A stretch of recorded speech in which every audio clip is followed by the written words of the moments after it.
Oltre al mare mi piace tantissimo l'aria, c'è anche il gioco di parole. Sono andato adesso ultimamente a Aerogravity a trovare Andrea Pacini, che saluto, un altro matto che si lancia con la tuta alare.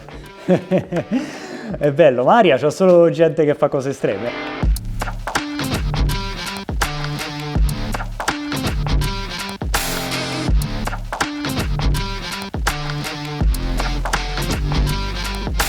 Con noi questa sera c'è Diego Gastaldi. Buonasera.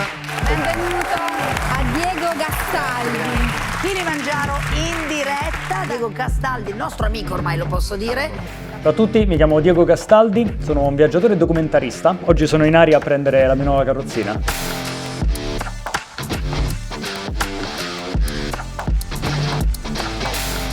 Ho avuto un incidente nel 2011, un incidente di auto, e da lì, come tutti, ho cambiato vita. I miei primi anni sono stati dedicati allo sport agonistico, dove ho sfogato tutta la mia rabbia, dove insomma mi ha ridato un obiettivo che avevo perso con l'incidente. Mettiti nei panni di un ragazzo che ha avuto un incidente, hai 20 anni, 25 anni, hai avuto un incidente, ti sei rotta una vertebra, ti hanno amputato le gambe. Che fai?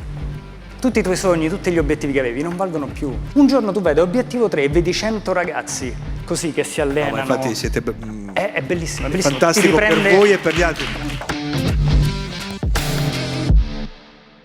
Dopo, quando poi si è concluso il mio capitolo sportivo, ho iniziato un nuovo capitolo dedicato ai viaggi. Mi piace molto viaggiare in condizioni sempre più complicate, fuori strada. 3 anni fa ho acquistato un furgone che ho iniziato a camperizzare con le mie mani. Sapevo quali erano le mie necessità e quello che volevo fare, quindi ho costruito un braccio che mi tira su come piace a me, un verricello per caricare la mia handbike, bagno, cucina, letto, tutto, e ormai ci vivo dentro full time, è diventata la mia casa con cui vado in giro a fare documentari. Il mio ultimo lavoro è stato per Kilimangiaro, abbiamo fatto 3 documentari in giro tra Italia, Portogallo e le Canarie. Ultimamente ora ho lavorato con il Giro d'Italia, che abbiamo girato per tutta Italia, per tutte le tappe del giro, e anche lì la sfida è stata seguire dei ritmi di una troupe normodotata, quindi sveglia alle 7, andiamo intervista, scendi, prendi la bici, pedala, intervista fino alle 9 di sera, e seguire una troupe in tutto un percorso insomma così complicato per quasi 2 mesi, insomma vuol dire che ho lavorato bene sui miei limiti. Il primo impatto con la carrozzina a dir poco è stato orrendo. Io mi ricordo la prima volta che sono stato seduto mi è venuto da vomitare. Proprio ho pensato, Dio, d'ora in poi questa sarà la mia vita. Non ero proprio preparato e non conoscevo nulla della disabilità, mi sono trovato seduto senza addominali, lombari, tutti i movimenti che ho fatto nella mia vita non funzionavano più. È stata una sensazione veramente brutta, che chi ha passato insomma può capire.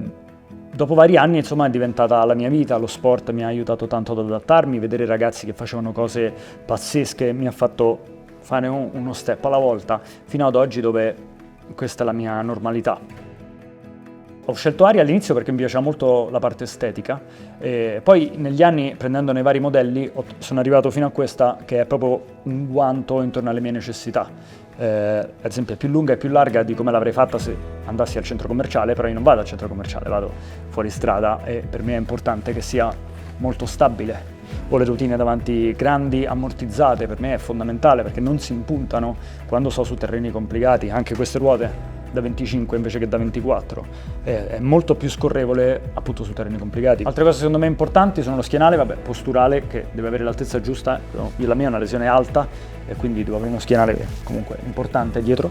La seduta ergonomica che mi permette di, ad esempio, se io mi devo abbassare e prendere qualcosa, normalmente scivolo in avanti, così no. Un'altra cosa che mi piace molto sono i freni. I freni devono frenare e non si devono sganciare quando mi muovo. Questi non si sganciano perché sono di metallo. Il corrimano, grip fenomenale, perché insomma quando uno spinge poi le dita fanno male, sotto la pioggia anche va molto bene. Questo non è un corrimano rotondo classico, ma una forma ergonomica che quindi permette di spingere senza spaccarsi le dita. E quindi ringrazio i ragazzi di Aria che mi hanno aiutato a fare un modello veramente perfetto, e Matteo di Itop che mi ha aiutato poi nella configurazione. E adesso manca solo andarmici a divertire.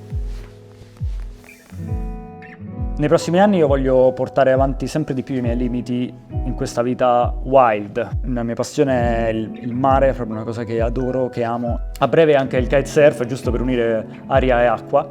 E poi altri progetti che però preferisco essere scaramantico e non svelare ancora. Se volete seguirmi sono Diego Gastaldi, mi trovate su Instagram e state sicuri che non mancherà la follia. E ci vediamo presto, ciao!